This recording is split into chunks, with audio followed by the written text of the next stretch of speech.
Apa kabar pemirsa, kita berjumpa lagi dalam Warta Parlemen, informasi aktual seputar parlemen bersama saya, Mendy Nugroho.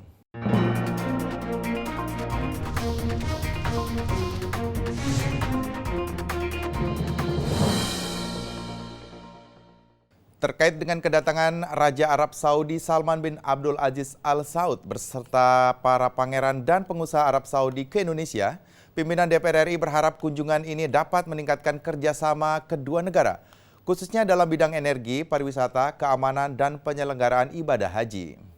Ketua DPR RI Setia Novanto berharap dengan kedatangan Raja Arab Saudi Salman bin Abdul Aziz Al Saud dapat meningkatkan hubungan persaudaraan Indonesia dan Arab Saudi untuk memerangi tindakan terorisme demi terciptanya perdamaian dunia. Dalam pidato menyambut kedatangan Raja Salman di Gedung Nusantara DPR RI Jakarta, Ketua DPR RI Setia Novanto mengatakan, kedatangan Raja Salman ke Indonesia mengulang sejarah 47 tahun yang lalu, di mana pendahulunya yaitu Raja Faisal menyampaikan pidato kehormatan di ruang gedung DPR, gotong royong di Senayan, Jakarta. Seluruh rakyat Indonesia, Sri Baginda akan menambah lagi kota Ratu. Kunjungan yang sangat bersejarah ini mempunyai arti penting bagi persahabatan kedua negara. Ketua DPR RI Setia Novanto juga menyampaikan harapan kepada Raja Penjaga dua kota suci umat Islam agar kuota haji Indonesia tahun 2017 ini dapat bertambah dari 220.000 jamaah. Ketua DPR RI Setia Novanto menambahkan, DPR mengapresiasi dan mendukung penandatanganan nota kesepahaman atau MOU yang ditandatangani pemerintah Indonesia dengan pemerintah Arab Saudi. Menurutnya, hubungan persaudaraan Indonesia-Arab Saudi sudah terjalin sejak lama, sehingga tidak ada pihak manapun yang dapat mengganggunya. Hal ini juga sesuai pernyataan yang pernah disampaikan Raja Arab sebelumnya. Kalimat bertuah yang disampaikan Yang Mulia almarhum Raja Faisal di hadapan sidang istimewa DPR gotong royong 47 tahun yang lalu. Barang siapa yang ingin mengingkari hubungan yang istimewa antara Indonesia dan Saudi Arabia sama dengan mengingkari matahari di siang hari. Tim Liputan TVR Parlemen melaporkan. Badan Keahlian Dewan DPR RI dan Universitas Nasional Jakarta menandatangani nota kesepahaman atau Memorandum of Understanding dengan keterlibatan perguruan tinggi dalam penyusunan naskah akademik rancangan undang-undang yang sedang dibahas DPR. Badan Keahlian DPR RI BKD sepakati nota kesepahaman atau MOU dengan Universitas Nasional Jakarta Selatan untuk mendukung BKD dalam melakukan penelitian dalam penyusunan naskah akademik rancangan undang-undang yang dibahas oleh DPR RI bersama pemerintah. Hal tersebut dikemukakan oleh Kepala Badan Keahlian Dewan DPR RI Johnson Raja Guguk usai menggelar seminar nasional dengan tema Urgensi Perubahan Undang-Undang Nomor 30 Tahun 2002 tentang Komisi Pemberantasan Tindak Pidana Korupsi di Universitas Nasional Jakarta Selatan baru-baru ini.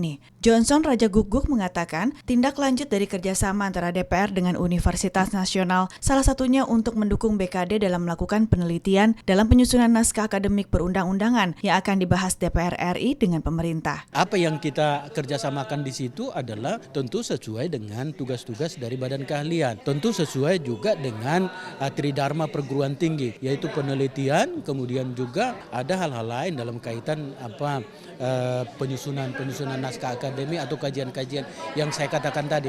Kita juga bisa bekerja sama melakukan seminar seperti ini. Kita juga bisa melakukan kerjasama seperti workshop. Sementara itu, dosen Fakultas Hukum Universitas Nasional Azmi Syahputra mengatakan hal penting dari perubahan Undang-Undang KPK yakni mengenai perihal penyadapan untuk mengungkap tindak kejahatan korupsi. Azmi berharap Dewan Pengawas KPK dapat dipilih secara selektif. Karena dengan acara begini kita bisa menyisir hulu dan hilirnya. Dengan penyisiran ini dan melibatkan akademik dan stakeholder yang langsung, kita kan bisa tahu karena undang-undang tidak mau singkat. Tapi kita sudah mengenalkan juga kepada anak muda, generasi muda yang sekarang supaya bisa memikirkan ke depannya.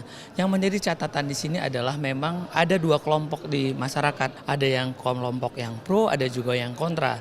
Winnie dan Mario, TVR Parlemen melaporkan. Komisi 2 DPR RI mendorong pemerintah Provinsi Nusa Tenggara Barat untuk menyelesaikan permasalahan batas wilayah agar tidak terjadi konflik berkepanjangan di beberapa wilayah yang telah dilakukan pemekaran daerah. Permasalahan batas wilayah dapat menjadi salah satu pemicu konflik dalam pendataan DPT saat pilkada dan pemilu. Wakil Ketua Komisi 2 DPR RI Al-Muzamil Yusuf yang ditemui usai pertemuan dengan Wakil Gubernur NTB Muhammad Amin beserta jajaran Pemda, pimpinan DPRD Provinsi, KPU dan Bawaslu, serta perwakilan Ombudsman Provinsi NTB dalam rangka kunjungan kerja Komisi 2 DPR RI di Nusa Tenggara Barat baru-baru ini mengatakan batas wilayah menjadi sangat penting karena mempengaruhi pendataan pemilih dalam pilkada serentak yang diadakan beberapa waktu lalu. Ditambahkan Al-Muzamil, akibat dari proses pemekaran itu menimbulkan konflik batas wilayah yang tidak jelas dan berkepanjangan. Untuk itu DPR mendorong agar pemerintah daerah melakukan perbaikan dan memperjelas batas wilayah masing-masing kabupaten. Terkait dengan batas wilayah yang tidak jelas, sehingga dalam konteks penyelenggaraan pilkada juga mempengaruhi. Ada orang yang bisa memilih 2 kali karena pilkadanya berbeda, memilih pada waktu pilkada Kabupaten A, memilih lagi waktu pilkada Kabupaten B. Ketidakjelasan ini sejak awal ketika pemekaran, ya, ada konflik-konflik, batas-batas wilayah yang tidak jelas sehingga itu berkepanjangan.